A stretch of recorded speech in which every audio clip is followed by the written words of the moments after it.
오늘 배울 제목, 공부할 제목은 누가 왕이냐.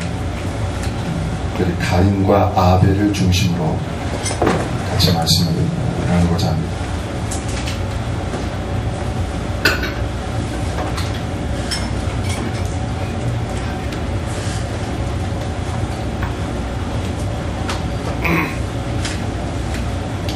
하나님이 창조하신 질서에 아담은 순종하며 살 때 행복하도록 창조되었습니다.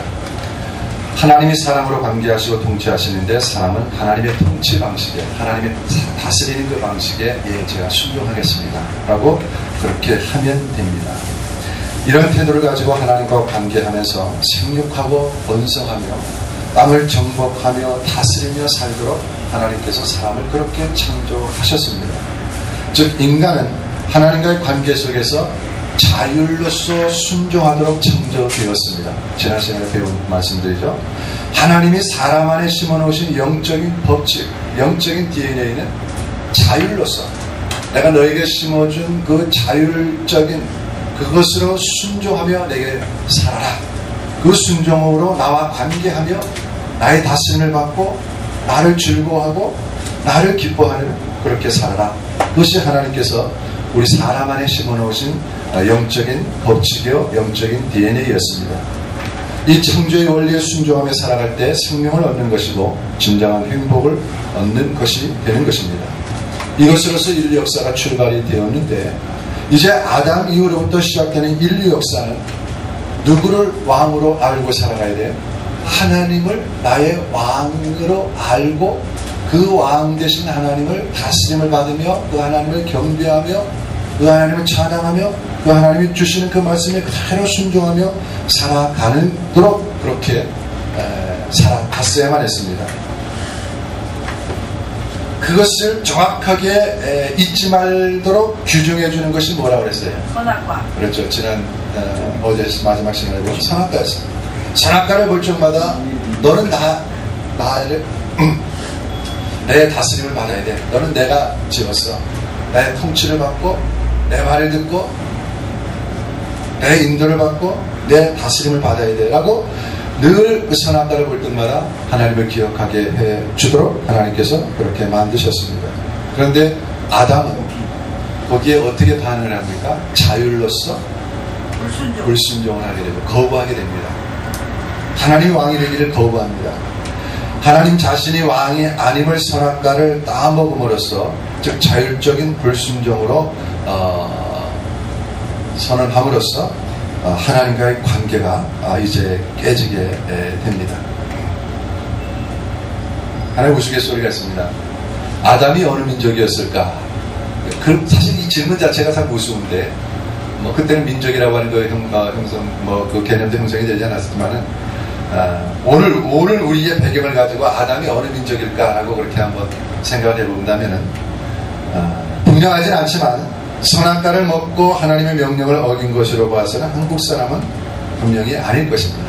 왜 그러냐면은 한국 사람 같으면은 선악과를 먹지 않고 그렇죠. 뱀을 잡아먹었기 때문에 모신을 위해서 뱀을 잡아먹기 때문에 한국 사람은 아닐 것이다. 그렇게 얘기합니다. 혹시 하와가 뱀의 유혹에 넘어가 선악과를 먹었더라도 이들이 한국 사람이었다면 아담까지 선악과를 먹는 일은 없었을 것이다. 왜냐하면 한국 남자들은 도무지 아내의 말을 잘 듣지 않기 때문에 하나의 우스갯소리가 있습니다. 이처럼 하나님이 왕이심에도 불구하고 인류는 처음부터 하나님이 왕이 아니시다. 하나님이 왕이 아니야 라고 하나님의 왕이심을 거부하면서 출발합니다. 하나님은 내가 왕이다라고 선언하고 들어가는데 인간은 당신은 나의 왕이 아니야 라고 거부하면서 출발한다는 것이죠. 여기에 사단의 고도의 전략이 있습니다. 창세기 3장 4절 5절에 들어있는 그런 비밀입니다. 하나님을 거부하게 만드는 말이 있는데 창세기 3장 4절 5절 뱀이 여자에게 이르되 너희가 결코 죽지 아니하리라. 너희가 그것을 먹는 날에는 너희 눈이 밝아 하나님과 같이 되어 선악을 할 줄을 하나님이 아시리라. 이 말씀을 누가 한 말이에요? 사단. 뱀을 가장한 사단이 한 말이죠. 이 말씀은 인류가 하나님을 거부하게 만든 그런 조건입니다. 이 조건이 달콤해서 인간은 그것을 선택한 것입니다. 그런데 이것이 인류로 유혹받게 한 조건이었으면서도 동시에 실제로 그대로 그 역사 속에서 이루어졌다는 것이죠. 한 번의 사단의 유혹에 족신 조건으로가 아니라 그것이 우리의 삶의 실제화되어서 나타났다는 말입니다. 인류 역사 가운데 존재하는 종교와 사상과 세계관이 다 여기에 집약되어 있습니다. 하나님이 왕이심을 거부하는 모든 종교의 출발이 다 여기에 들어가 있어요. 너희가 결코 어떻게 알았어요? 죽지 아니하리라. 너희가 그것을 먹는 날에는 너희 눈이 밝아지리라. 하나님과 같이 되리라. 선악을 알 줄을 알미라. 구분해보면 네 가지로 이제 구분해 볼 수 있는데, 이 말은 사탄이 최초로 인류에게 한 말입니다. 진리가 아니라 거짓입니다. 그래서 예수님은 사탄을 거짓의 아비라 그렇게 이제 말씀하시죠. 거짓으로 한 사탄의 속임수를 진리인 줄 알고 살아가는 역사가 앞으로 인류 가운데 발생할 종교 현상의 역사가 되었다는 말입니다. 사람이 믿고 따르는 것은 하나님의 말씀이 아니라 누구의 말입니까? 사탄의 말이었습니다. 선악을 알게 하는 나무 과실을 먹지 말라. 내가 먹는 날에는 죽으리라. 하나님 주신 명령인데 그 명령을 따른 것이 아니고 너희가 결코 죽지 아니하리라. 너희가 그것을 먹는 날에는 너희들이 밝아져서 하나님과 같이 될 거야. 이 사단의 말을 하나님 말보다 더 믿었다는 거죠. 사단의 이 거짓말은 아담에게서 끝난 것이 아닙니다. 오늘날에도 이 네 가지 거짓말들이 우리의 삶 속에 그대로 작용하면서 오늘의 모든 세계의 가치관을 지배하고 모든 종교, 이방 종교의 그 현상 속에 다 이 네 가지 거짓말이 들어가 있습니다. 그래서 이것을 사단의 사형이라 그렇게 얘기합니다. 네 가지 거짓말, 사단의 사형리. 첫째가 뭐예요? 결코 죽지 않는다. 결코 죽지 아니하리라. 이건 뭐 무슨 것을 추구하는 겁니까? 정령 죽으리에 대한 네, 맞는데 결코 죽지 않는다는 것은 무엇을 추구하는 거예요? 진시황이 구한 불로처, 영생, 불사. 누구든지 여기에 관심 있지 않습니까?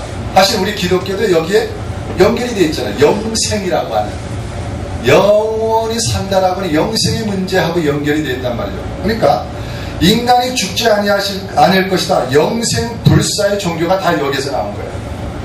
사단이 얘기한 거예요. 결코 죽지 않아. 영생을 추구하는 그런 종교가 여기서 나온 겁니다. 그래서 지금 감옥에 들어가니 그 사람 죽었으면 어떻거든요. 영생교 교주라든지 뭐 이렇게 사람이 이렇게 죽지 않고 영원히 산다라고 그런 것들을 주장하는, 뭐 여기에서 많은 것들을 얘기할 수가 있습니다. 뭐 도교라든지 도교는 이제 연금술 이런 것들 많이 발전시켰고 단이라고 하는 거 많이 발전시켰고, 그래서 먹으면 그것이 이제 사람을 이제 죽지 않고 영원히 이 몸이 쇠해서 죽으니까 이 몸을 건강하게 아주 유지하면은 사람이 죽지 않을 것이다. 그래서 어떻게 하면 몸을 건강하게 할 수 있을까? 그런 것들로 인해서 계속 어떤 이제 비법들을 막 발견하고 이런 것들을 막 처방해서 이거 먹으면 죽지 않는다. 나중에 단을 만들어서 먹으니까 그게 수은 중독이 돼야 되니까 이제는 그 단이 아니라 이제는 다른 단전, 사람의 몸에 단전이 있다라고 하는 그것을 이제 개념을 만들어서 길을 빨아들여서 우리 몸을 이렇게 건강하게, 소위 요즘 웰빙이라든지 이런 것들도 그 뿌리를 찾아가면은 여기서부터 나오는 겁니다. 여기서. 물론 우리가 건강한 삶을 유지하는 건 좋아요. 그러나 하나님이 그 생명을 유지하시는 동안까지 지나치게 요즘 나이가 60이 넘으시는 분들도 뭐 얼마나 여성들은 아름다워지려고 소망합니까? 그래서 여기 보톡스는 뭐 이런 거 나오면 60 넘은 70 거의 가까운 할머니인데 피부는 얼굴은 탕탕해. 그러면 보기는 좋을지 모르고 이상하게 좀 뭔가 좀 안 맞는 것 같아. 자연스럽게 사실 이렇게 늙어가는 것은 아름다움입니다. 너무 지나치게 이 건강에 집착하고 어떤 그 오래 산다라고 하는 그런 그 개념, 결코 죽지 않는다, 영생에 추구하는 그런 문제에서부터 나온 겁니다. 그래서 기운동이라든지 단전호흡 이런 것들은 요가 이런 것들 다 사실은 이런 이방 종교의 수행 방법 중에서 나온 것들입니다. 그 근원을 따져가면 다 그렇게 돼 있어요. 이거 길게 이 부분은 얘기하지 않겠습니다. 두 번째는 눈이 밝아진다. 눈이 밝아진다는 거죠. 이것은 이성주의, 합리주의, 과학주의의 출현을 말합니다. 히브리 원문에서는 눈이 밝아진다는 말을 눈이 열린다라고 하는 그런 표현을 쓰고 있습니다. 그러니까 어떤 그 이성으로, 합리주의로, 과학주의로, 그래서 요즘은 UFO를 숭배하는 그런 그 종교도 생겼죠. 과학을 종교화한 그런 그 종교도 현상들도 많이 나타나고 있습니다. 또 사람의 어떤 이성, 합리주의로, 그래서 철학자들이 우리 얘기하는 것처럼 하나님을 궁극적인 제1 원인, 기반, 이런 식으로 개념으로 설명해서 그렇게 나오는 거예요. 이거 다 바로 이성주의, 합리주의에서 나오는 그런 태도들이죠.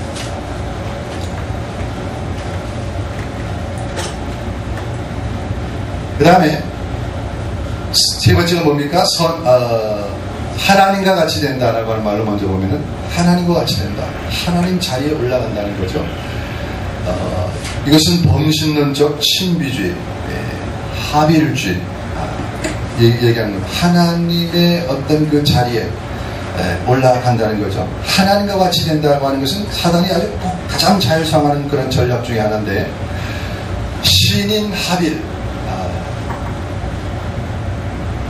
힌두교, 요가, 탄트라, 불교, 성리학, 장자, 이런 모든 오늘날의 유해주 운동까지 이런 다 신비주의 옷을 입고 나오는 그런 세계관들입니다. 이들의 종교와 사상의 그 핵심은 신인 합일입니다. 신과 인간이 하나가 되어진다는 거죠. 합일. 범신론이라고 하는 것은 우주를 곧 신으로 강조해서 인간이 우주와 합일하는 것을 구원으로 그렇게 생각하는 그런 사상을 말합니다. 그러니까 그 자연 안에 내가 하나가 되어진다는 거죠. 그래서 주객일체 그런 개념을 얘기하기도 하고, 천일합일 그런 식으로도 설명을 하고, 또 그 에로티즘, 탄트라즘이라고 하는 그런 데서는 어떤 이 남녀와의 어떤 그 성관계를 통한 합일, 그 섹스를 통한 그 극도의 그 화물경에 이름으로써 신과의 어떤 그 합의를 이룬다라고 하는 그런 주장까지 하게 됩니다. 이런 것들이 다 하나님 자리에 올라가려고 하는 그런 태도라고 하는 거죠. 불교의 사상도 여기에 많이 근거해 있습니다. 그 다음에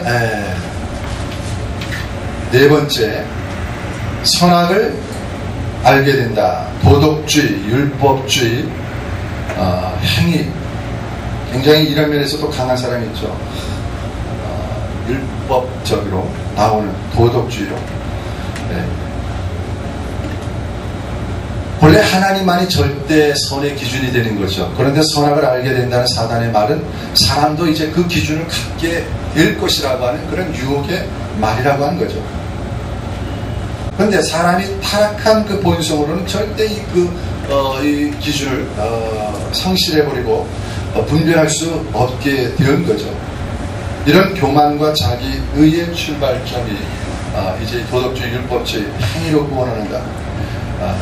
타락한 양심이 절대 기준이 될 수 없다는 분명한 태도를 가져야 되는데도 불구하고 그것을 모르고 어떤 도덕적으로 윤리로 자기가 이룬 그 업적이나 행위로 어떤 선을 이룬다.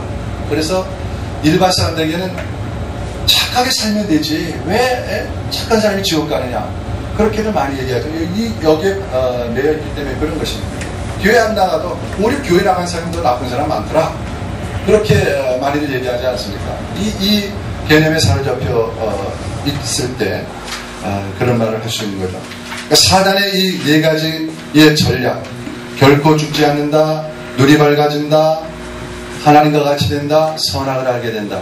이것은 오늘날에도 계속 현대인들의 마음을 유혹하고 각자의 어떤 그 네 가지의 연결되는 그 부위에 가서 그들의 어떤 가치관을 형성하고 나름대로 자기들의 어떤 그 삶을 살게끔 사단은 계속적으로 현대인들의 마음을 유혹하고 있습니다. 자, 이런 그 네 가지의 거짓말, 하나님이 왕되심을 거부하고 스스로 하나님과 같이 되고자 했던 인류 역사가 만들어낸 종교와 사상을 우리가 사단의 네 가지 거짓말을 통해서 살펴봤습니다. 다 오늘날의 모든 종교들이 다 여기서 출발한다는 것이죠. 인류 역사는 그 이후 아무리 체계해봤자 여기 안에 속에 있는 내용들을 더 발전시킨 것뿐이죠. 성경은 말하기를 온 세상의 종교와 사상에 대해 이렇게 창세기 초기에 분명히 밝히고 있습니다. 결코 그것이 절대 진리가 아니라고 하는 거죠. 사단에 의해서 만들어진 그런 거짓된 그런 종교라 그렇게 말하고 있습니다. 하나님을 왕으로 인정하지 않고 출발한 인류 역사는 우리가 지금까지 살펴본 인간 삶의 이런 부분들을 장착하고 이제 에덴을 중심으로 그 삶이 전개하기 시작합니다. 그러니까 하나님이 왕이심을 거부한 사람들은 여기에 매여 있게 되죠. 그렇죠?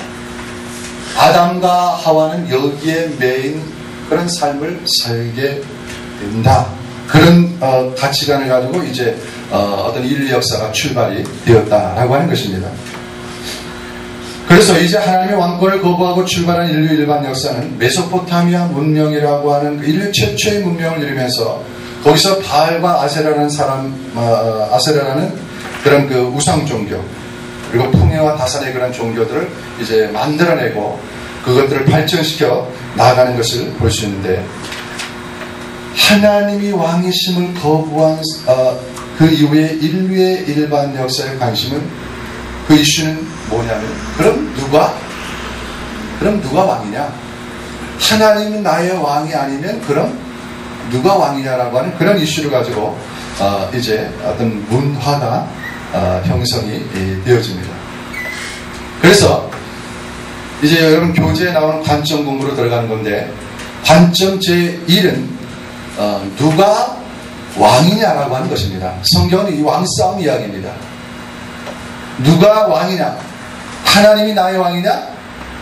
아니면 아닌 다른 것이 나의 왕이냐? 누가 나의 왕이냐라고 하는 그런 왕싸움 이야기라고 하는 거죠. 여러분 히스토리라고 하는 역사라고 하는 것도 히스토리. 네? 그 내용들을 보면은 우리 그 조선왕조실록이라든지 세계 일반 인류 역사도 보면은 다 누구의 그 역사를 기록해 놓은 겁니까? 왕들의 역사입니다. 사실 서민들의 역사로 그렇게 기록해 놓지 않죠. 다 왕들을 중심으로 잡아가지고 그 역사를 이제 후손들은 그걸 세계 역사라고 이제 이렇게 바라보는데 왕들의 역사입니다. 힘 있는 자들의 역사입니다. 그러니까 하나님이 왕이심을 거부한 인류 역사의 출발은 이제 누가 왕이냐? 라고 하는 왕싸움으로부터 시작이 되는데 그 왕싸움은 곧 무슨 싸움이냐면 누가 힘이 세냐? 파워게임으로 이제 흘러간다는 것이죠. 힘 있는 제국의 이야기가 바로 세계 역사고 성경도 바로 그런 역사로부터 이제 흘러간다는 것입니다. 하나님을 거절한 인류의 역사는 누가 힘이 세냐는 파워게임으로 흘러가게 되는데 누가 왕이냐? 세상 나라는 힘 있는 자가 왕싸움하는 그런 역사로 흘러내려가는 것을 성경은 보여주고 있습니다. 성경은 이스라엘 사람들만의 그런 이야기가 아닙니다. 창세기 1장부터 11장까지는 인류 일반 역사에 대한 그 역사를 기록하고 있는 거죠. 이스라엘 민족의 조상이라고 하는 그 아브라함 이야기는 12장부터 이제 나오는데 1장부터 11장까지가 인류 일반 세계의 역사의 어떤 중요한 정보를 담고 있는 내용이라고 하는 거죠. 그래서 어떻게 이제 천학과 이후에 인류의 일반 역사가 흘러가는가, 성경이 그것을 우리에게 좋은 정보를 제공해주고 있는데 그것을 이제 살펴보려고 합니다. 천학과 사건으로 인류는 왕을 잃었습니다. 그리고 삶의 어떤 그 원리를 잃었죠. 하나님과의 관계가 깨지고 하나님이 기대하셨던 그것은 뭡니까? 아담하고 하와를 창조하시면서 생육하고 번성하여 땅에 충만하라. 그러면서 그 마음속에, 하나님 마음속에는 너희가 빨리빨리 새끼를 낳고 마치 수족관에서 이렇게 잘 자라라는 그런 심정으로 너희가 빨리 새끼 낳고 이 여기에 충만해서 어디까지 내다봤다고 말씀드렸어요? 지난주에? 어제? 인류까지 내다보셨단 말이에요. 인류 공동체, 특별한 인류 공동체가 하나님이 왕이심을 알고 하나님을 예배하는 그런 공동체가 되기를 바라면서 아담과 하와를 하나님이 창조하셨단 말입니다. 그러니까 하나님이 기대하시는 하나님의 나라, 하나님이 세우시고 되는 하나님의 나라는 커다란 인류 공동체가 누가 왕이심을 알고 그 왕을 경배하는 나라냐면 하나님이 왕이신 나라, 하나님이 왕이신 하나님의 나라를 하나님이 기대하셨습니다. 그런데 그것이 그만 선악과 사건으로 아담과 하와가 하나님을 거부함으로 하나님을 잊어버렸죠. 왕을 잃어버렸습니다. 그때부터 인류는 표류하기 시작합니다. 표류하기 시작한 인류는 나름대로 왕의 역사를 쓰기 시작합니다. 성경은 하나님을 거부한 그 인류 역사의 성격과 원리를 분명히 집어내서 밝히고 있는데 이런 그것을 인류 최초의 문명권이라고 하는 메소포타미아 문명이라고 하는 거기에서부터 이제 출발을 하고 있습니다. 타락 이후 하나님과의 화목 그런 것을 살펴보겠는데요. 그들이 하나님을 거부함으로써 하나님이 이제 그들을 이제 내쫓으시죠. 내쫓으시는데 그 주신 말씀이 있어요. 여자의 후손에게는 뭐라고 말씀하십니까? 뱀과 원수가 되는. 자, 성경 한번 보십시다. 창세기 3장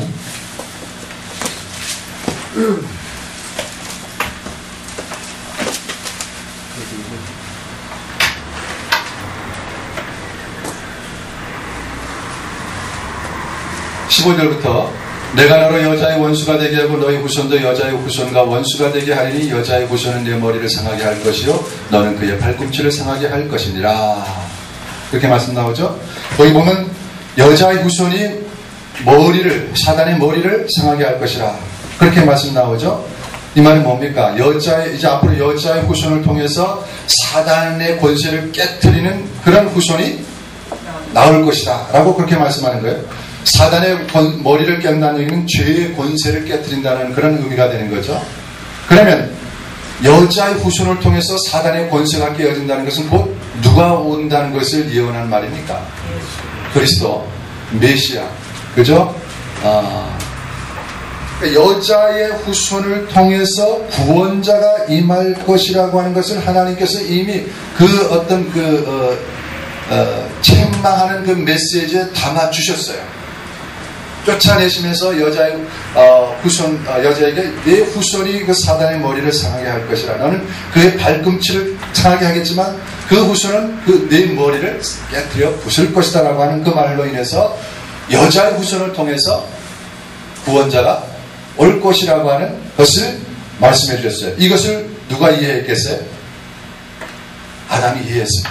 아담이 워낙 지혜가 뛰어난 사람이라서 금방 이해하고 그 다음 보십시오. 20절에 보면은 아담이 그 아내를 뭐라고 했다 했어요? 하와라는 이름이 여기에 붙여지는 겁니다.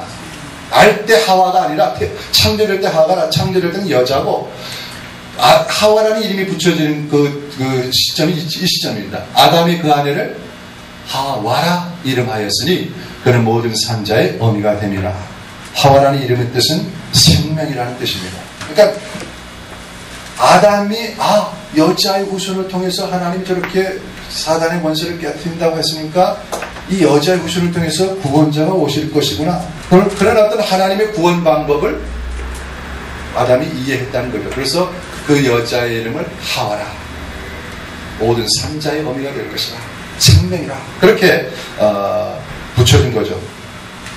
그 다음 두 번째는 그러니까 여자의 후손을 통해서 하나님과 다시 화목할 수 있는 그런 길을 제시해줬고 그 다음에 또 하나는 뭔가 하면은 뭐가 있겠습니까?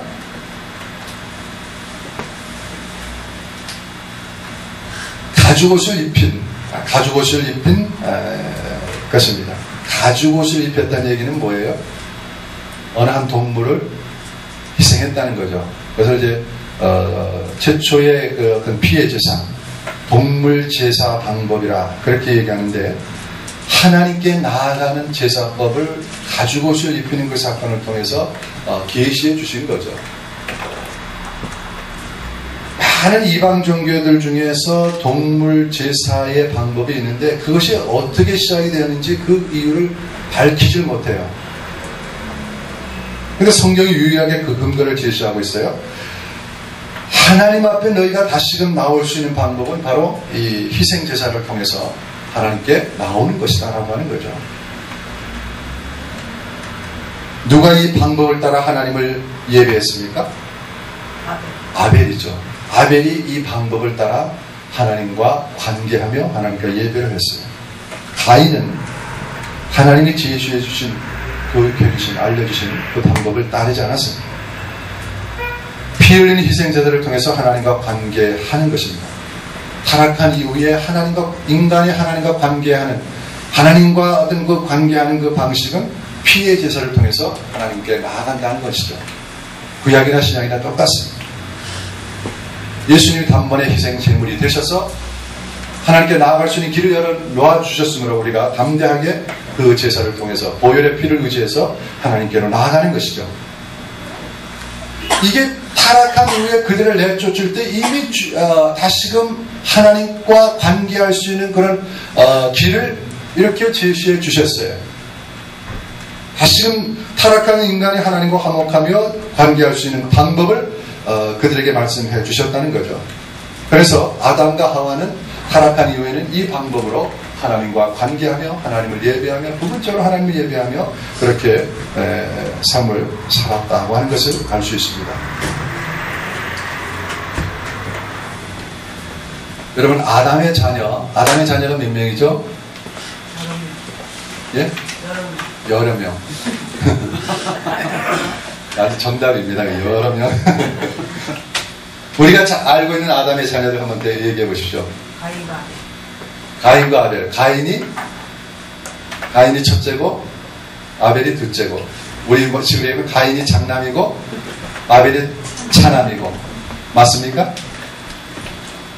500몇 년 동안 사는 동안 여러 명 낳았어요. 보통 우리가 그렇게 이해하고 있어요. 지금은 이제 전사님은 여러 명의 아들이 있다는 걸 이제 그렇게 생각하는데 보통 성도들은 가인과 아벨 그 두 자녀밖에 없었다는 그 생각이 고정적으로 바뀌어 있어요. 그리고 가인은 아니고 아벨은 차남이다. 결코 그거 아닙니다. 말씀드린 대로 960 몇 살 살았어요. 960 굉장히 하여튼 아벨이 오래 사는 동안에 많은 자녀를 낳았을 거란 말이에요. 그런데 성경에서 기록되어 있는 아담의 자녀들은 가인과 아벨이에요. 이것은 무엇을 얘기하면 성경의 기술 방법입니다. 성경은 하나님이 전하시고자 하는 메시지의 중요성을 담아서 꼭 전해야 될 사항들만 전하게 돼 있어요. 기록하게 돼 있어요. 불필요한 그런 내용들은 다 넘어갑니다. 때로는 건너갑니다. 그래서 족보도 쭉 보면은 그 아들이 아니고 어떤 때는 손자로 건너뛰기도 하고 많은 대가 건너뛰기도 하고 성경의 기술 방법입니다. 하나님의 구속 역사에 필요한 관점에서 중요한 인물들만 기록한 것이라 그렇게 볼 수 있어요. 많은 자녀들이 있었어요. 가인이 장남이고 아벨이 차남이다. 그거 아닙니다. 많은 자녀들 중에 가인과 같은 자녀들이 있고 많은 자녀들 중에 아벨과 같은 아들들이 있다. 대표성입니다. 대표성의 원리를 성경에서 참 많이 사용합니다. 이해되시죠? 그러니까 가인 계열의 아들, 가인 계열이라면 뭐겠어요? 사람이 있다. 가인 계열의 사람들이, 가인 계열의 아들들이 있고 아벨 계열의 아들들이 있고 그거를 가인 계열의 공동체라 그렇게 이제 얘기합니다. 가인 계열의 공동체의 대표는 누구겠어요? 당연히 가인이 되겠죠. 이 사람들의 삶의 스타일은 어떤 스타일이 되겠어요? 하나님 없이 자기 그렇죠. 하나님의 왕이심을 거부하고 자기들 마음대로 자기들 뜻대로 하는 그런 공동체예요. 하나님의 왕이 아니고 누가 힘이 세냐? 힘이 센 사람이 왕이 돼서 다스리는 공동체가 가인 계열의 공동체예요. 옆에 사람, 이 사람들이 모이면 내가 왕이 되는데 옆에 사람도 나도 왕이다. 그럴 거 아니에요. 그죠? 이런 마인드를 가지고 있는 사람이. 그러면 뭐 하는 거예요? 칼 딱 갖고 가서 결투하자. 누가 왕이냐? 착착착착 해가지고 이기는 사람이 왕이 되는. 그러니까 힘 있는 자가 왕이 돼서 다스리는 공동체가 어떤 공동체예요? 가인 계열의 공동체입니다. 여기에 소속되는 많은 아들들이 있었다는 거예요. 아담의 자녀들, 아담의 후손들 가운데. 반대로 어느 계열의 공동체? 아벨 계열의 공동체가 있어요. 대표자는 당연히 아벨이겠죠. 당연히 이 사람들의 삶의 스타일은 하나님의 왕이심을 알고 하나님을 예배하는 공동체입니다. 하나님의 왕이심을 알고 하나님을 예배하는 공동체가 아벨 계열의 공동체예요. 그래서 아벨이 하나님 앞에 합당한 제사, 교육을 받았기 때문에 아담으로부터 그는 하나님께 나아갈 때 어떻게 나아가야 된다라고 하는 그 교육을 받았기 때문에 그는 피의 제사의 희생 제사를 통해서 하나님께 나아갔던 거예요. 그러나 가인은 받았음에도 불구하고 그걸 순종하지 않아요. 자기 식대로 드리는 거예요. 내가 내 마음대로 멋있게 내가 하나님 앞에 예배하는데 하나님 받아주세요. 이런 식의 태도입니다. 아무리 멋있게 화려하게 예배드린다 할지라도 하나님이 원하시는 기준의 예배가 아니라면 그 예배는 하나님이 받지 않으십니다. 반대로 아무리 작고 정말 초라한 교회에서 정말 세상에서 볼 때 하찮은 보잘것없는 그런 자그마한 교회에서 교회를 할지라도 그 속에서 신령과 진정으로 하나님 앞에 예배한다면 하나님이 그 예배 기뻐 받으시는 거예요. 교회의 크고 작고가 중요가 아닙니다. 내가 어떤 마음으로 하나님 앞에 나가느냐, 하나님이 정해주신 그 원칙에 따라 하나님이 요구하시는 그 수준의 삶을 그대로 맞추면서 하나님 앞에 내가 나아가고 있느냐, 아니면 내 마음대로 내 뜻대로. 가인 계열의 공동체는 자기 식대로 드렸어요. 하나님 앞에 예배 안 할 수는 없고 드려야 되겠는데 내 식대로 내 방법대로 그렇게 드리는 사람들이 가인 계열의 공동체. 아벨 계열의 공동체는 하나님이 정해주신, 하나님이 가르치신 그대로 그 말씀 따라서 하나님이 나의 왕이시니 하나님께서 말씀하신 대로 내가 그대로 예배합니다 하고 희생제사를 통해서 하나님을 알고 예배하며 나아갔던 공동체가 아벨 계열의 공동체예요. 그러니까 당연히 이 아벨 계열의 공동체하고 가인 계열의 공동체하고는 뭐가 있겠어요? 충돌이 있겠죠. 가인 계열의 공동체가 볼 때는 참 이것도 웃기는 거야. 힘도 없는 것들이 힘으로 당하겠어요? 여기는 힘 자랑하는 그 공동체인데 힘으로 당하겠어요? 힘도 없는 것들이 하나님을 예배한다고 껍적껍적 대고 난리치고 뭐 잘난 척하는 것처럼 보이니까 참 볼상사나운 거예요. 그래서 가인 계열의 공동체가 어떻게 합니까? 아벨 계열의 공동체를 힘으로 눌러 죽이게 되죠. 힘으로 죽이게 되죠. 최초의 이제 타락한 이후에 최초의 살인 사건이 생기는 겁니다. 이것은 가인이 아벨 한 사람만 죽였다라고 하는 그런 의미보다 아벨 계열의 공동체가 와해되어졌다, 그런 의미로 해석하면 됩니다. 가인 계열의 공동체가 이 아벨 계열의 공동체를 완전히 힘으로 눌러버려가지고 와해시켜버립니다. 완전히 하나님의 왕이심을 알지 못하게, 예배하지 못하게 완전히 무너뜨려버린 그 최초의 사건이 일어나게 됐다는 거죠. 그러니까 타락한 이후에 이렇게 하나님을 영화롭게 하고 하나님을 영광을 나타내며 살아가야 될 그 하나님의 사람들이 타락한 이후에 하나님의 왕이심을 거부하고 자신이 왕임을 알고 그렇게 살아가다 보니까 이렇게까지 나가는 거예요. 내 안에 너 있다, 이런 것들은 이제는 뭐 다 물 건너갔어요. 내 안에 나밖에 없어. 다른 사람이 안 보이는 거예요. 무너뜨리고 힘으로 정복하고 여기에 다 종속시켜버리는 거죠. 그래서 하나님을 예배하는 최초의 아벨 계열의 공동체가 무너지게 되었습니다.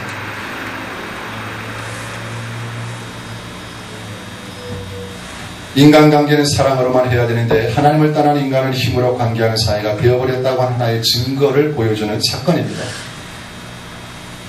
근데 특별히 가인은 그 이후의 성경을 보면 하나님의 특별한 보호를 받습니다. 가인을 죽인 자는 7배나 받으리라 라고 하는 그런 말씀으로 가인을 보호해 줍니다. 그래서 가인에게 어떤 표를 주죠. 표를 줘서 그를 특별하게 보호해 주는데, 그것은 아마 이런 뜻이 있는 것이라고 그렇게 말할 수 있습니다.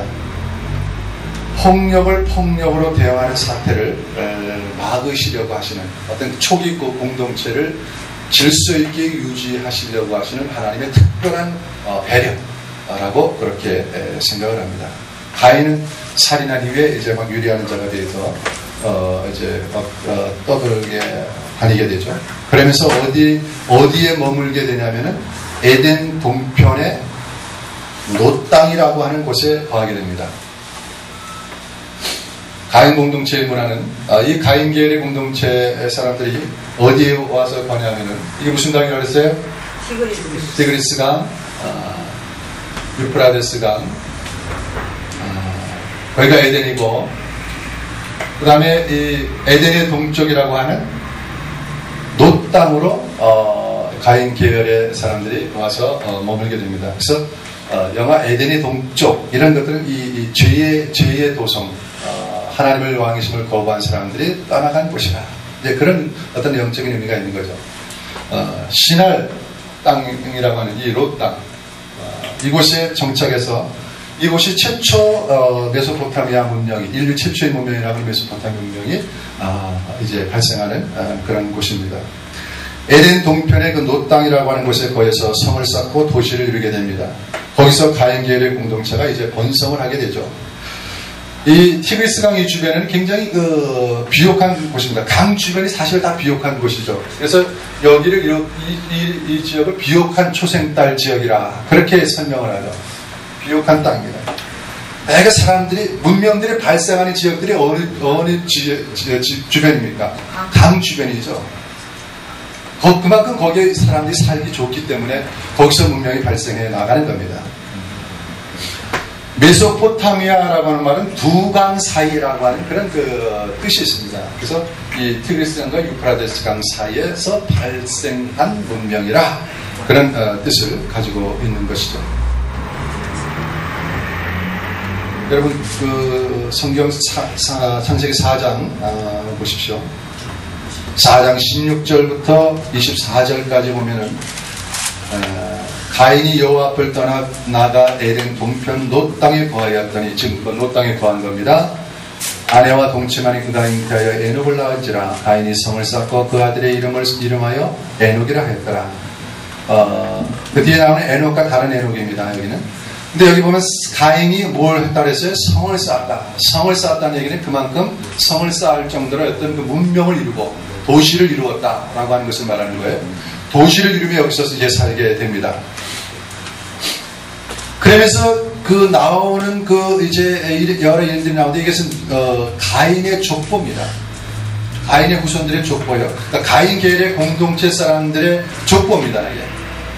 보십시오. 라멕이라는 사람도 나오고, 라멕이 두 아내를 취하였으니 뭐 두 아내 취했다는 말 나오고, 또 20절에 야발을 낳았으니 야발은 육축지는 자의 조상이라. 또 그 아우의 이름이 유발이니 그는 모든 악기를 잡는 자의 조상이 됐고, 그 다음에 실라는 두발가인을 낳았으니 이 사람은 두발가인이 뭐예요? 날카로운 기계를 만드는데 아주 전문가예요. 그러니까 여기 보면은 대충 우리 여기 이게 다 가인 계열의 그 족보인데, 가인 공동체의 사람들은 뭡니까? 굉장히 다 기술을 가지고 있는 전문가예요. 굉장히 아주 어떤 도시를 이루고 문화를 창출해내는 데 있어 아주 특별한 재능을 가진 그런 사람들입니다. 일부 다처제라고 하는 그런 문화도 만들어냈죠.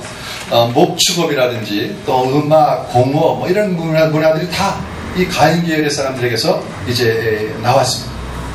그런데 이 사회를 유지하는 힘은 여전히 뭐냐면은 힘입니다. 힘. 23절, 24절 보십시오. 라멕이 아내들에게 이르되 야다와 실라야 내 소리를 들으라. 라멕이 아내들이여 내 말을 들으라. 나의 청상을 인하여 내가 사람을 죽였고 나의 상함을 인하여 소년을 죽였도다. 이 사람이 지금 라멕에 살인을 했어요.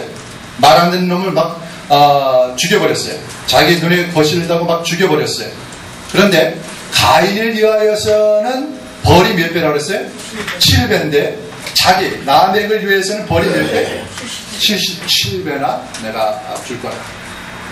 더 엄하게 다스리겠다는 그 자기의 어떤 권위를 나타내 보여주고 있는 거죠. 내가 잘못한 놈들은 내가 77배의 벌을 주겠다는 얘기예요. 그만큼 내가 강력하게 힘으로 다스리겠다. 더욱더 라멕 때에 와서는 이 가인 공동체가 더욱더 힘으로 다스리는 공동체가 되었다는 것을 말씀하고 있습니다.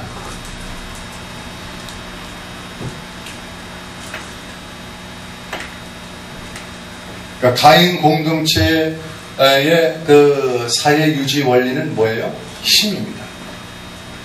가인 공동체 사회 유지 원리는 힘입니다. 힘으로 다스리는 사회가 가인 공동체의 그런 사회입니다. 그러면 아벨 계열 공동체는 어떻게 됐는가? 여기에 묻혀버려서 한동안 이들 속에 이제 같이 섞여버리고 말하는데, 셋 공동체가 어느 때 보니까 출현을 하게 되는데 4장 25절 한번 보십시오. 누가 아내와 동침합니까? 아담이 다시 아내와 동침함에 그가 아들을 낳아 그 이름을 뭐라 그래요? 셋이라 하였으니 이는 하나님이 내게 가인에 죽인 아벨 대신에 다른 씨를 주셨다 하며, 그러니까 아벨 대신에 다른 아들을 줬는데 셋이에요. 셋도 아들을 낳고 그 이름을 에노스라 하였으며, 그때의 사람들이 비로소 무엇을 불렀어요? 여호와 이름을 불렀더라. 아멘. 아벨이 죽은 이후에 가인 공동체 사람들이 막 활개치며 다녔어요.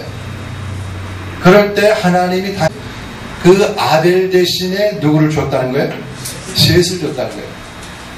이것도 단순히 셋이라고 하는 인물이 이제 태어났다고 우리가 문자적으로 이렇게 이해해도 되지만, 거기에 담겨져 있는 영적인 의미는 아벨 계열의 공동체의 그 문화를 이어받는 셋 공동체가 출현되었다라고 하는 것으로 해석을 합니다.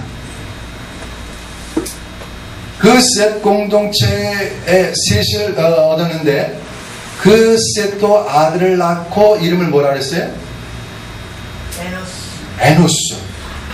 에노스라고 하는 이름의 뜻이 뭐냐면 죽을 수밖에 없는 존재라고 하는 그런 뜻을 가지고 있어요. 에노스라고 하는 이름이. 여러분, 자기 아들을 이름 지면서 죽을 수밖에 없는 존재라고 이름을 지었다는 거예요. 제 아들 이름이 하람입니다. 하람. 하나님의 사람 해가지고 하람. 그렇게 졌어요. 둘째 아들은 당연히 예람입니다. 예람. 예수님의 사람. 그 셋째를 주시면은 성남이라고 주는데 셋째를 안 줬어요. 부모가 그렇게 이름을 지으려고 하는 것은 뭡니까? 부모의 마인드가 그렇죠. 거기에 담겨져 있는 거죠. 그 아들의 이름에. 여러분도 다 그렇게 아들을 줬을 겁니다. 아들의 이름들을. 아들의 이름을 개떡이다, 막떡이다, 막 짓지 않잖아요. 옛날 사람들은 그렇게 줬지만 지금 그래도 뭔가 의미를 담아서 지으려고 하잖아요. 부모의 마음이 담겨져 있는 거예요. 그러면 자기 아들을 죽을 수밖에 없는 존재라고 이름을 줬단 말이에요. 누가 줬어요? 셋이. 자기 아들을 낳았는데 뭘 짓까 고민하다 보니까 에노스라고 하는 이름을 줬단 말이에요. 죽을 수밖에 없는 존재. 아직까지 이들은 죽음이라는 것을 모르고 살던 사람들이에요. 근데 셋 공동체에 그때쯤에 와서 그들이 깨닫는 하나의 진리가 왔는데 사람이 영원히 사는 게 아니고 죽는 거구나. 언젠가는 죽는구나. 그 생어질 날이 있구나. 라고 하는 그 진리를 셋 공동체, 셋 때에 와서야 그 진리를 깨닫게 됐다는 거예요. 그래서 그것을 확실하게 새겨놓기 위해서 자기 아들의 이름을 죽을 수밖에 없는 존재라. 사람이라고 하는 존재는 뭐냐? 죽을 수밖에 없는 존재라. 그렇게 그 당시의 사회적인 이 셋 공동체의 어떤 마인드를 전해주는 그런 이름입니다. 에노스라고 하는 이름. 그러니까 당연히 누구를 찾을 수밖에 없겠어요? 여호와를 찾을 수밖에 없는, 하나님을 다시 찾고 하나님을 예배하는 가인 계열의 그 공동체를 잇는 셋 공동체가 이때 출현하게 된 겁니다.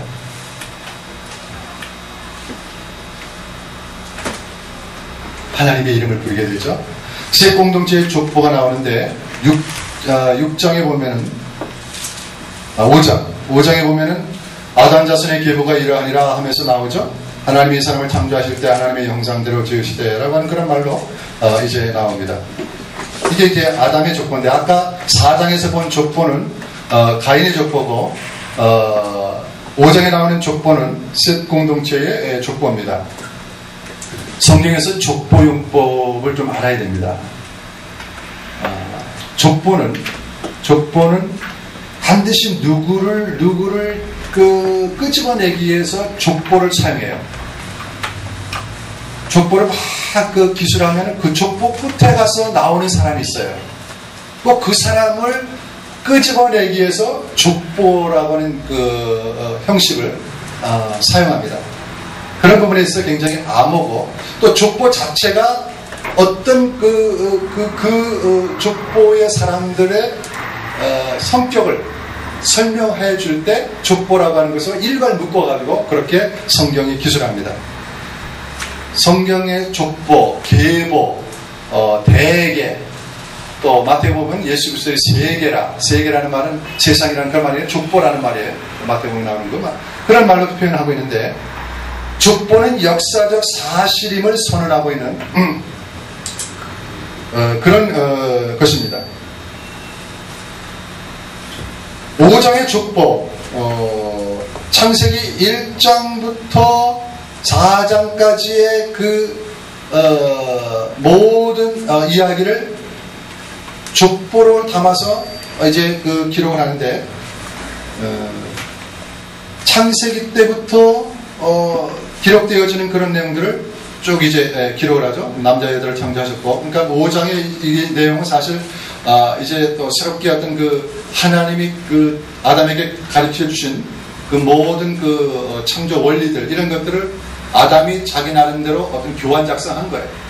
나름대로 어떻게 남겨주기 위해서 하나의 어떤 이제 기록으로, 어떤 문서화로, 어떤 자기의 어떤 생각으로 이렇게 남겨둔 것이 이제 오늘날 우리가 이런 족보 형식으로 이제 보고 있는데, 아담이 여기 보면 누구를 낳았다고 말하고 있죠?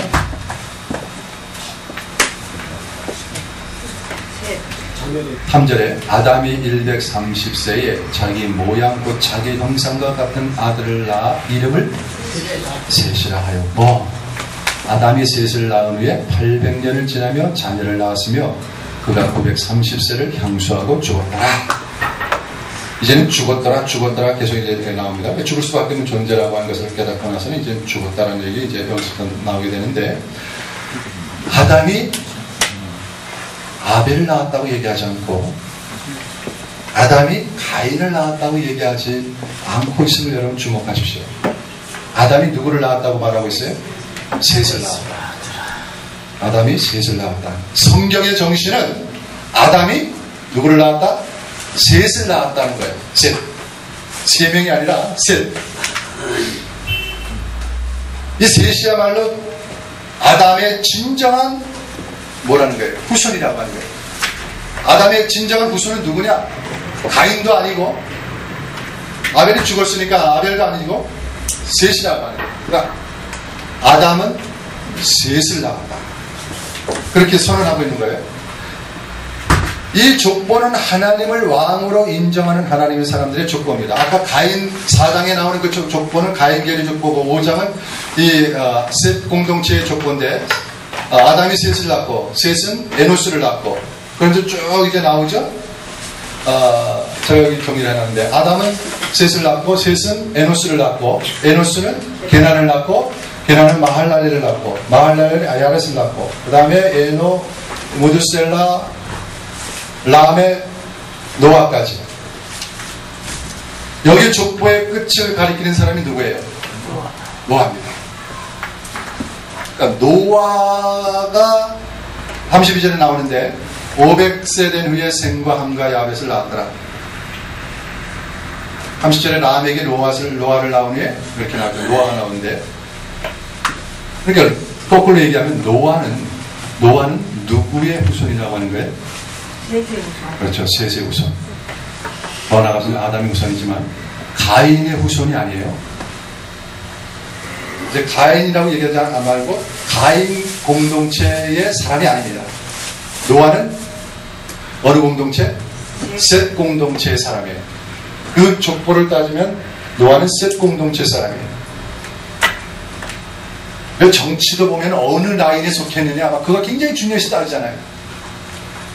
노아는 하나님의 구속 역사, 하나님이 구원하시는 구원 역사, 그 역사는 이 셋 공동체의 라인을 타고 흘러가는데, 노아는 바로 그 셋 공동체에 속해 있는 그런 하나님의 사람이었다는 겁니다.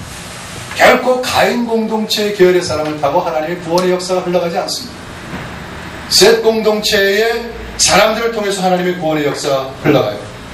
에녹이라는 사람은 60세에, 65세입니까? 65세에 무드셀라를 낳아요. 그리고 300년 동안에 하나님과 동행하다가 승천합니다. 최초로 죽음을 보지 않고 승천한 사람이에요. 하나님의 사람들이 하나님 사람답게 살면은 죽음을 보지 않는다는 것을 보여준 최초의 사람이에요. 이 맥을 읽는 것 중에 나중에 엘리야가 있고, 그 다음에 예수 그리스도가 있고, 몰라도 마찬가지입니다. 하나님의 사람들은 죽을 것 같지만 결코 죽지 않는다는 거예요. 하나님의 사람들이 믿음의 싸움을 싸우고 나아가면 반드시 하나님께서 지켜주시고, 하나님께서 그 생명을 지켜주시고 구원의 역사를 이루어 가신다는 겁니다. 노아라고 하는 사람이 바로 보니까, 이 사람이 셋 공동체 사람이구나 라고 하는 것을 알 수가 있죠. 자, 그 다음에 노아가 족보 얘기 나왔으니까 한번 족보를 더 봅시다. 셈과 함과 야벳을 낳았다, 그렇게 말하고 있죠. 11장 넘어가 보시죠. 11장 가보면은 족보가 또 나옵니다. 11장 10절.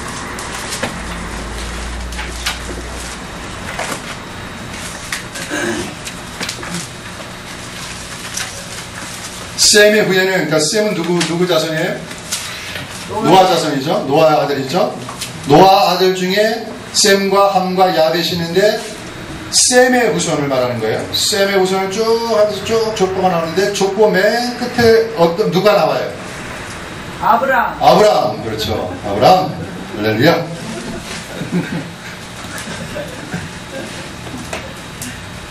(26절에) 보면 데라는 70세에 아브라함과 나홀과 하란을 낳았더라. 그래서 데라의 후예는 이러하니라. 그래서 이제 아브라함 얘기가 나오죠. 그러니까 아브라함이 누구의 사람이에요? 어느 계열의 사람이에요? 셈에 속한 사람인데 셈은 노아의 아들이고 노아는 셈 공동체 속했으니까 결국 따지면 아브라함은 결국 어느 맥을 이어가는 거예요? 셈 공동체의 계열의 그 정신을 이어가는 하나님의 사람이라 성경은 그것을 우리에게 선언하고 있는 거예요. 이렇게 설명하지 않으면 모릅니다. 우리가 그냥 넘어가는 것이지. 족보가 그런 사실들을 우리에게 그런 정보를 제공해주고 있는 거예요. 그 족보를 그냥, 이거 또 이름이 이렇게 나와. 그냥 무관심하게 넘어가는데, 족보가 그렇게 아주 중요한 정보를 우리에게 전해주고 있어요. 그러니까 아브라함이 셋 공동체의 계열을 이어가는 하나님의 어떤 그 정신을 가지고 하나님을 예배하는 예배 공동체에 속한 하나님의 사람으로서 그 시대를 살아가고 있었던 사람이라고 하는 거예요.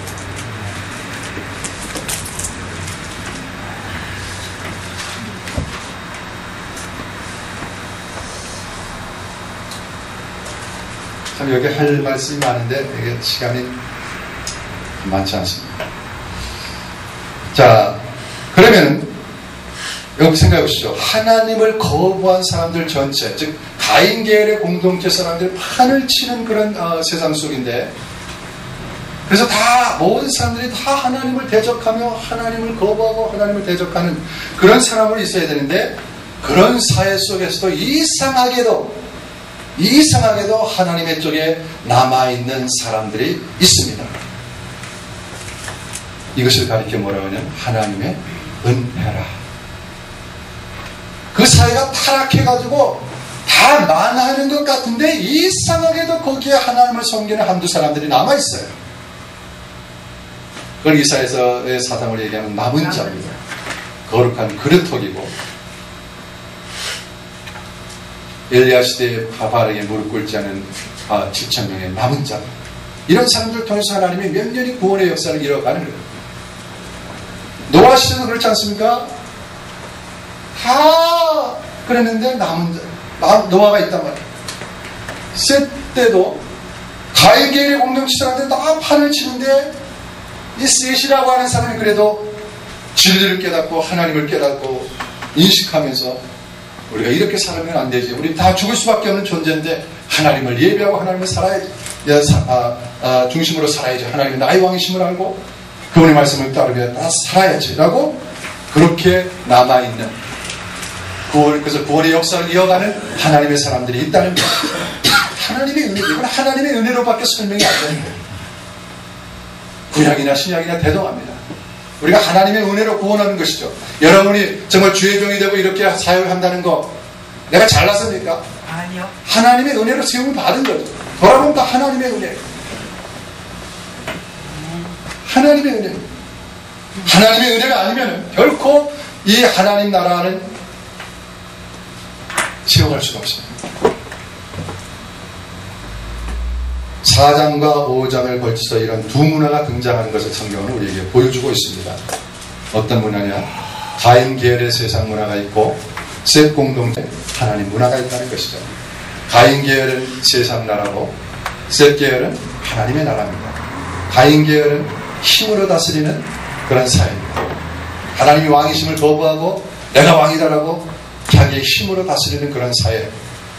가인 계열의 세상 나라고 셋 계열은 하나님의 나라인데 하나님의 왕이심을 알고 하나님을 예배하는 예배 공동체입니다. 이 두 문화가 4장과 5장에 이렇게 등장하고 있음을 성경은 우리에게 보여주고 있죠. 그러면 그 다음 관점 2 뭐냐면 셋 계열은 가인 계열과 다시 셋 계열은 가인 계열과 다같이요? 섞이면 안 돼. 다같이 크게 섞이면 안 된다. 가인 셋 계열과 가인 계열과 섞이면 안 된다. 셋 계열은 하나님을 예배한 하나님의 사람들은 세상 사람들과 섞이면 안 된다. 섞이면 안 된다. 굉장히 중요한 관점입니다. 하나님은 어떤 세상이 되기를 원하시는가? 창조 원리 그대로입니다. 하나님의 창조주의 왕되심을 아는 하나님의 백성들은 그것을 계속 주장하고 선포하고 나가야 된다는 거예요. 하나님의 왕되심을 선포해야 된다는 거예요. 그래서 세상을 정복하고 하나님 말씀으로 정복하고 그 세상 사람들도 하나님의 백성으로 돌아오게끔 그렇게 그 사역을 감당해 나가야 된다는 거죠. 그것이 요즘 말로 하면 복음 전파고 전도고 선교가 되는 것입니다. 하나님의 백성들은 모여서 여호와 이름을 불러야 하고 그 하나님을 예배하고 경배해야 하며 또 하나님 주신 그 말씀을 공부해야 합니다. 그러면서 밖으로는 하나님의 왕되심을 이 세상 문화를 쫓는 사람들에게 선포하고 그들을 하나님께로 항복시키는 그 사명을 감당해야 합니다. 세상 문화를 정복해 나가는 것입니다. 결코 세상을 따라가면 안 됩니다. 세상과 구별되어 있어야 됩니다. 성도라는 말이 구별된 사람들이다 라고 하는 뜻 아닙니까? 거룩해야 된다는 것이죠. 분명한 하나님 앞에서의 거룩한 하나님 백성으로서의 분명한 자기 정체성을 가지고 선명하게 내가 하나님의 사람이다라고 하는 그 삶의 색깔을 드러내야 된다는 겁니다. 가인 문화를 동경해서는 안 됩니다. 얼마나 세상 문화가 화려합니까? 멋있습니까? 그러나 그것을 동경하고 그것을 사모해서는 절대로 안 된다는 거죠. 가인 문화의 매력을 느껴서도 안 됩니다. 또 가인 문화를 몰래 은밀하게 즐겨서도 안 되는 거죠. 그들과 섞이면 안 됩니다. 아멘.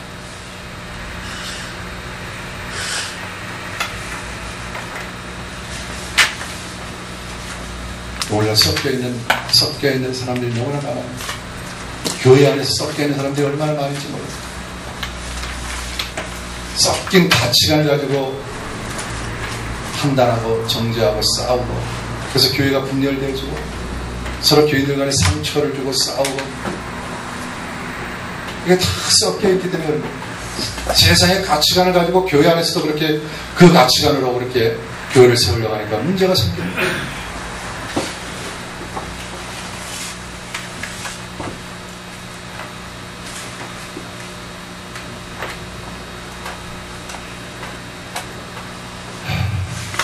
노아 시대를 보겠습니다.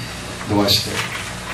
창세기 6장에 나오는 노아 시대인데 4장 5장까지 한 겁니다. 6장 1절부터 12절까지 노아 시대가 나오는데 노아는 어느 계열의 사람입니까? 셋 공동체 계열의 사람입니다. 셋 공동체는 하나님과 교제하는 방법을 알고 하나님의 왕이심을 알고 하나님 말씀대로 순종하며 하나님을 예배하며 살아가는 예배 공동체의 사람들입니다. 이런 셋 공동체가 노아 시대에 와 보니까 누구만 남아요? 노아만 남습니다. 노아만 남는데 여기 한번 보십시오. 6장 1절부터 사람이 땅 위에 번성하기 시작할 때 그들에게서 딸들이 나니 하나님의 아들들이 사람의 딸들의 아름다움을 보고 자기들이 좋아하는 모든 자를 아내를 삼는지라. 예수 하나 여호와께서 가라된 나의 신이 영원히 사람과 함께하지 아니하리니 이는 그들의 육체가 되리라.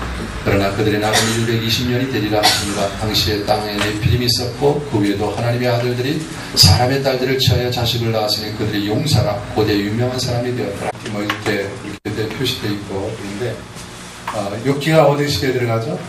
족장 시대에 들어가죠. 그래서 족장 시대 창세기 안으로 들어가는데 욥기는 그 창세기 시대적인 배경을 그 족장 시대의 배경을 가지고 있지만은 그 내용 자체가 그 별도로 하나로 이제 독립된 내용이기 때문에 아무 때나 읽어도 언제 읽어도 괜찮습니다. 성경 읽을 때 맨 처음 읽어도 괜찮고 아니면 구약 다 끝나고 마지막 부분에 읽어도 괜찮고 아니면 정말 그 창세기 끝나고 나서 그때 읽어도 괜찮고 하여튼 욥기는 그 어느 때 읽어도 괜찮습니다. 그래서 여러분들이 그렇게 욥기는 이해를 해주시고 그래서 그 성경 읽기 보면은 뒤에 어떻게 되어 있습니까? 욥기가 구약 끝난 다음에 읽게 되어 있나? 그렇죠. 성경 읽기 보면은 46일째 니에미야 말라기 읽고 그 다음에 47일 48일 욥기 읽게 되어 있어요. 이렇게 읽게 되어 있습니다. 이 읽기표 따라서 읽으시면은 무리 없을 겁니다. 그리고 교재 강의하는 내용이 교재의 그 골격을 따라서 강의하지만은 교재에 포함되지 않은 내용들이 더러 또 많이 들어가 있습니다. 그러니까 제가 어느 부분 구체적으로 다 얘기할 수는 없지만 강의 시작하기 전에 이번 강의는 교재 어느 부분에 해당되는 강의입니다라고 제가 이렇게 이제 알려드리고 그렇게 하고 시작을 할게요. 동료들이 거기를 참조하시고 하면은 제가 강의하면서 일일이 그렇게 페이지 정해주고 하면 조금 흐름상 좀 그거는 이게 흐름을 끊는 그런 것이 되기 때문에 지금 지난 시간에 강의한 거는요 관점 공부였습니다. 교재로 말하면 3가고 3가의 관점 1번 누가 왕이냐라고 하는 그하고 관점 2 지금 사실 이 교재가 나온 지 벌써 몇 년 됐기 때문에 이 강의의 흐름하고는 이게 많이 좀 이게 강의의 내용이 흐름이 요 흐름하고 조금 많이 순서가 바뀌었습니다. 그래서 지금 제가 강의한 것은 관점 1, 2 71페이지 보면 관점 2 나오죠. 셋 계열은 가인 계열과 섞이면 안 된다. 그거 하면서 지금 73페이지에 네피림 얘기 나오는 거 여기 족보 얘기 나오고 네피림 나오고 이런 가인 계열과 셋 계열 간의 어떤 긴장 이런 얘기 이제 까지 한 겁니다. 그리고 중간에 이제 그 바벨탑 사건 나오는 얘기 나오는데 그거는 이 강의의 흐름상 이제 노아 홍수한 다음에 그 다음에 이제 이 창세기 11장에 나오는 바벨탑 사건하고 12장에 나오는 아브라함을 통해서 하나님 세우시고자 하는 하나님 나라 그것은 이제 오후 시간에 요 다음에 노아 홍수하고 그 다음에 노아 홍수 끝난 다음에 이제 바벨 그 얘기가 나올 겁니다. 그러니까 강의는 지금 왔다 갔다 사실 이렇게 이 교재 흐름에 맞춘다면 왔다 갔다 하는 겁니다. 그러나 이 강의를 해보면서 그 예수 사모님이 이 흐름이 맞다, 더 좋다라고 생각이 되어졌기 때문에 강의의 흐름을 그렇게 조정을 한 겁니다. 내용의 흐름을. 교재는 벌써 그 전에 처음에 기록이 써있었기 때문에 그래서 아마 이게 수정본이 아마 이제 앞으로 나오게 될 것이라고 생각이 되어지는데 빠진 부분들 많이 들어가고 이제 흐름도 좀 조정하고 아마 그렇게 될 겁니다. 이게 이제 뭐 수정본이 나오게 되면 그러니까 지금은 교재 그 3과 부분인데 아까 얘기한 것처럼 관점 2부분 73페이지 지금 그 부분을 하고 있는 겁니다. 그 다음에 이제 75페이지 나오는 노아 홍수 그 다음 부분에 하게 될 거고요. 그러고 나서 노아 홍수 끝난다면은요 다시 앞 페이지로 와서 어디 부분 할 거냐면은 63페이지 3번 네피림 니무를 얘기 나오면서 64페이지 65페이지 그 부분으로 노아 홍수 끝난 다음에 이제 연결이 돼서 65페이지 66페이지 67페이지 70페이지까지 그렇게 연결되면서 관점 공부가 이제 끝나게 될 겁니다. 그렇게 여러분 흐름을 그렇게 잡아주시고 교재 이렇게 보시면 되겠습니다.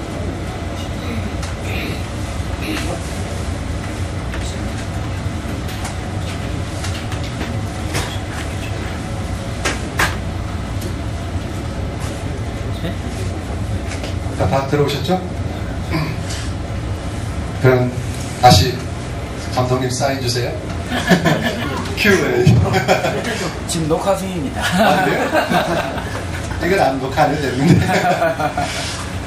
자, 네피림이 나오는데 네피림이 사람의 아들과 하나님의 아들들과 사람의 딸들이 섞이면 거기에 네피림이 나옵니다. 네피림이 나오는데 사람의 왕이라고 하는 거죠.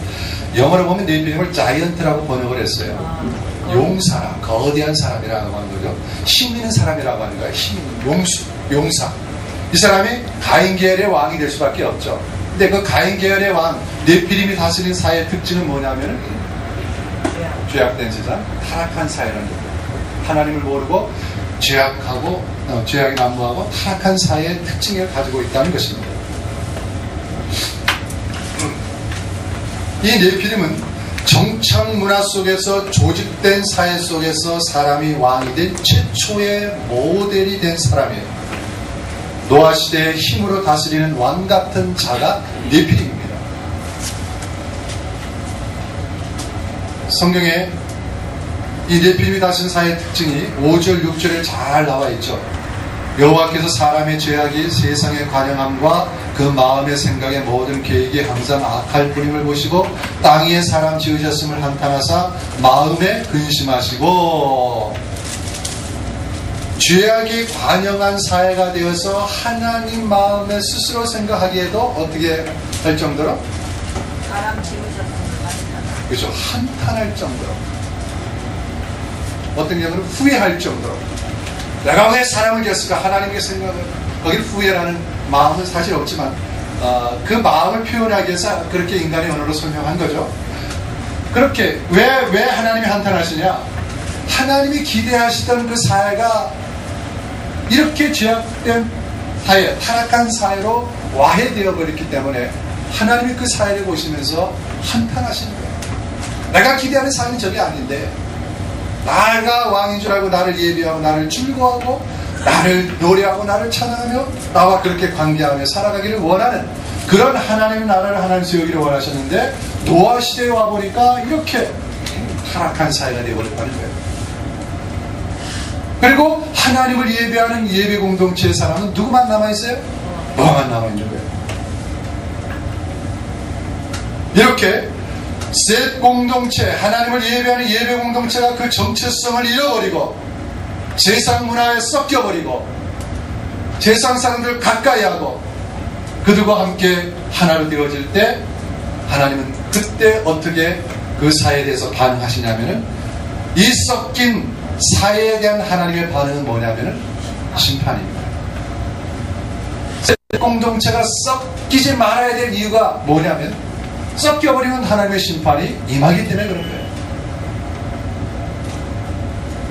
심판이 뭡니까? 그것은 왕은 나다. 하나님이 심판을 통해서 선언하시는 거예요.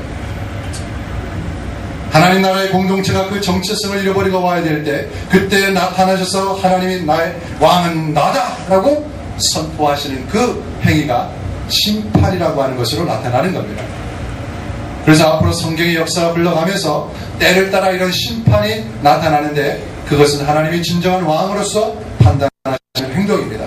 마지막 요한계시록까지 그는 그의 나라가 영원할 것을 선포하시는 방식으로 심판을 나타내 보이십니다. 이 세상 왕들에 대해서도 하나님이 반응하시는데, 바벨탑 사건에도 그랬고, 소돔과 고모라 사건에도 그랬고, 느부갓네살이 본 산상, 그 금신상 사건 속에서도, 마지막 요한이 본 환상 속에서도 모든 세상의 열왕들이 나타나지만 그 열왕들은 결국 다 심판을 당해서 무너질 것이고, 하나님의 나라만 영원할 것이다. 왕은 나다 라고 그렇게 말씀하셔서 나타나시는 방식이 심판입니다. 그래서 죽는다라고 하는 그런 의미가 아니라 하나님이 진정한 왕이심을 나타내는 그 행위가 심판이라고 하는 형식으로 나타난다는 거죠. 이런 네피림 시대에 하나님의 심판으로 나타나는 그 사건이 뭐였습니까? 홍수. 오케이. 우등상, 이따 우리 수료식 할 때 우등상 줘야 돼요. 고울이 척척 말고. 심판입니다. 홍수입니다. 이 노아 시대에 새 공동체가 와야 되면서 가인계열 세상 나라와 다 섞여버려서 노아만 남아서 더 이상 하나님이 눈뜨고 볼 수 없으니까 하나님이 심판하시는데, 그것이 홍수라고 하는 사건으로 나타나시는 것입니다.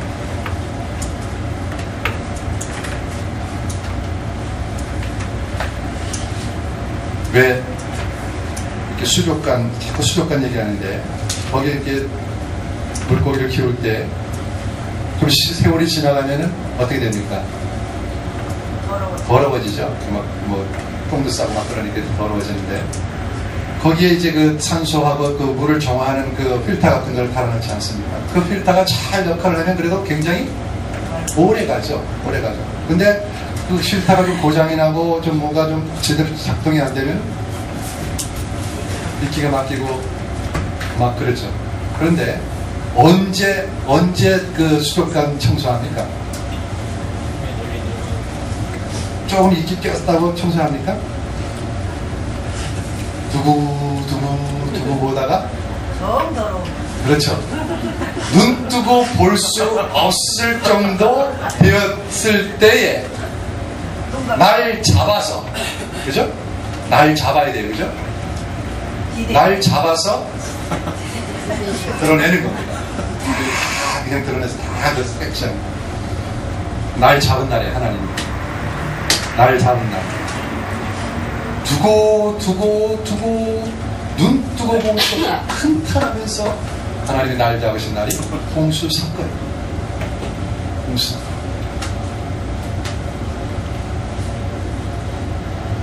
그래서 홍수로 들어가겠는데요. 잠깐 화면을 바꾸겠습니다. 사실 아까 여기까지 끝나야 되는 건데 강의가 좀 이제 흐름이 좀 끊어졌어요.